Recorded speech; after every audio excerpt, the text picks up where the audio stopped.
दोस्तों आपने कई फिल्में देखी होंगी जिसमें इंसान सांप का रूप ले लेते हैं। बॉलीवुड मूवी से लेकर हॉलीवुड मूवी तक, जिसमें फिल्मों में इच्छाधारी सांप को लेकर अलग अलग तरह के दावे किए जाते हैं। हालांकि वो हकीकत है या फसाना, इसके बारे में लोगों की अलग अलग राय है। इसके अलावा आपने बचपन में ज़रूर सुना होगा कि चंदन के पेड़ पर सांप चिपके रहते हैं। इसके पीछे भी आपने कई तर्क सुने होंगे, जैसे चंदन का पेड़ शीतलता देता है, इसीलिए सांप इस पेड़ पर चिपके रहते हैं। दोस्तों, यूपी के गोरखपुर में घटित एक ऐसी घटना जो आपको गहरी सोच में डाल देगी, क्योंकि नाग नागिन के बदले की एक ऐसी दास्तां आपने कभी नहीं सुनी होगी। ऐसे में इस घटना को सुनकर आप सभी लोग हैरान रह जाओगे।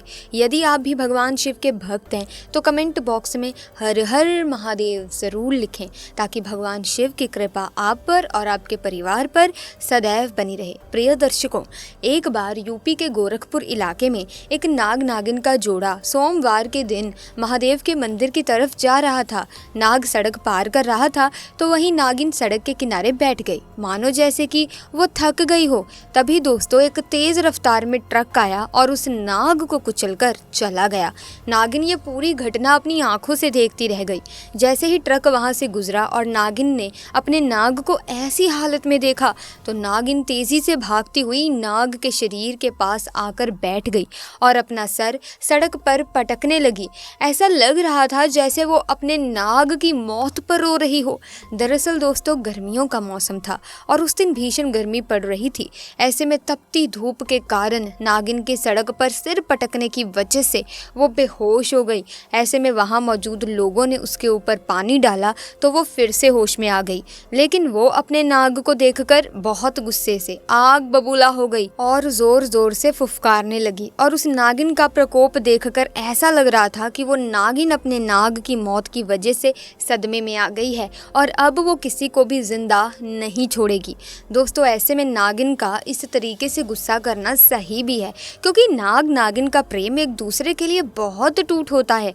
वो एक दूसरे के बिना नहीं रह सकते और जब कोई व्यक्ति उनमें से किसी एक को मार कर अलग कर देता है तो नागिन अपने प्रेमी नाग के दूरी सहन नहीं कर पाती। ऐसे में नागिन का गुस्सा और कहर सातवें आसमान तक पहुंच जाता है, जिसके कारण उसके अंदर बदले की भावना, बदले की आग जलने लगती है।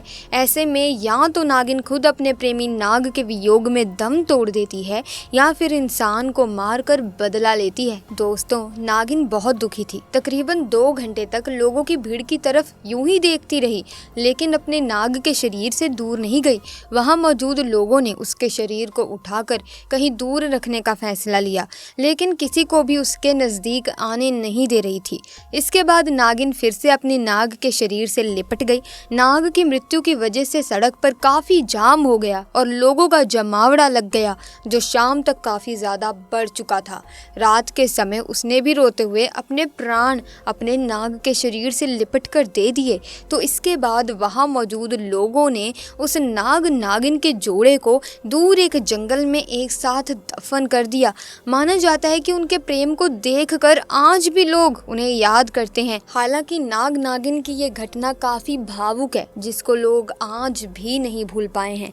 दोस्तों इस कहानी से हमें ये सीख मिलती है कि हमें अपने वाहन को ध्यान से चलाना चाहिए, ताकि हमारी वजह से किसी और को कोई नुकसान ना पहुंचे। इसी के साथ दोस्तों आपको बताना चाहेंगे कि जिस नाग नागिन के पास नागमणि होती है उन्हें बहुत ही ज्यादा शक्तिशाली माना जाता है और वो जिंदगी भर उसकी रक्षा भी करते हैं। नागमणि एक इच्छाधारी नागिन को बहुत शक्तिशाली बना देती है, परंतु कहते हैं कार्तिक पूर्णिमा के दिन एक साधारण नागिन भी बगैर मणि के विशेष शक्तियां पाती है, परंतु वो शक्तियां सिर्फ उसी पूर्णिमा की रात तक ही उनके पास होती हैं। इन शक्तियों के सहारे नागिन कोई भी रूप धारण कर सकती है, कोई भी आकार ले सकती है और कोई भी भारी चीज उठा सकती है।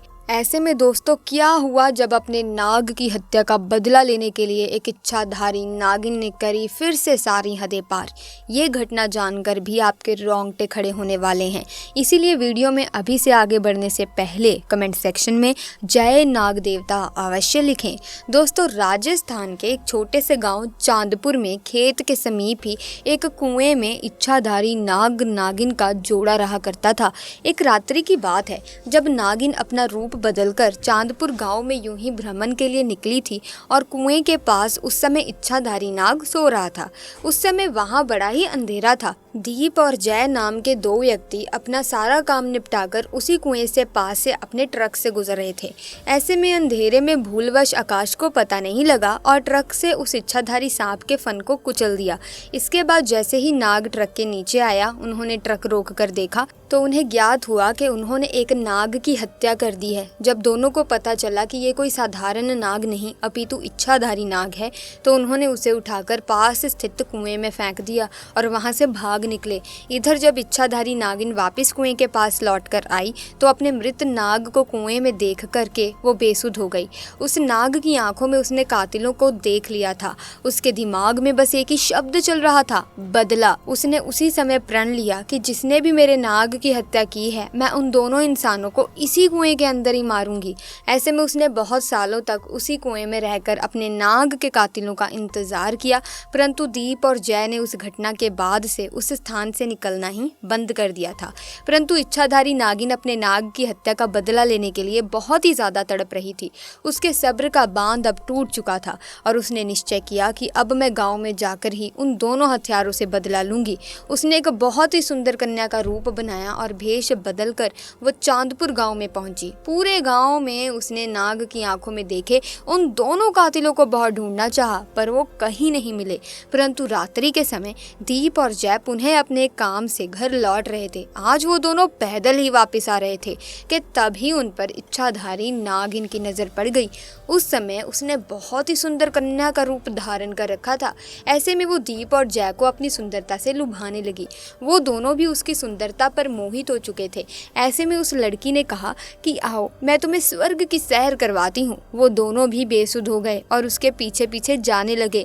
वो उस लड़की की सुंदरता में इतने मोहित हो चुके थे कि उन्हें समझ ही नहीं आ रहा था कि वे दोनों उसी स्थान पर जा रहे हैं जहाँ पर उन दोनों ने नाग की हत्या करी थी। अब वो इच्छाधारी रूपी लड़की उन दोनों को लेकर उसी कुएं के पास आ गई और अपना भयंकर और विशाल स्वरूप उन दोनों को दिखाया, जिसे देखकर दोनों के पसीने छूट गए और डर के मारे दोनों कांपने लगे।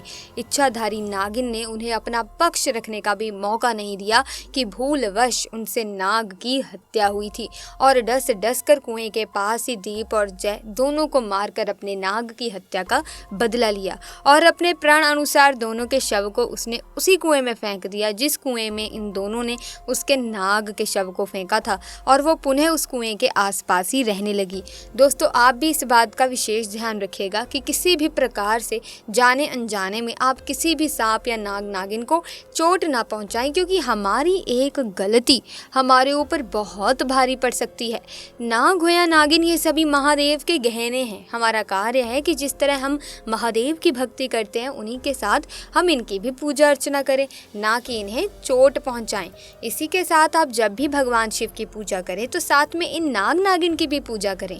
तो दोस्तों, ये नाग नागिन आपको कभी भी नुकसान नहीं पहुंचाएंगे। सो इसी के साथ आज की वीडियो में बस इतना ही। वीडियो अच्छी लगी तो लाइक करें, शेयर करें, चैनल को सब्सक्राइब करके बेल आइकन को प्रेस कीजिए ताकि इसी तरह के वीडियोस की अपडेट आपको मिलती रहे। जल्दी मिलेंगे आपसे, तब तक के लिए आप सभी का बहुत बहुत धन्यवाद।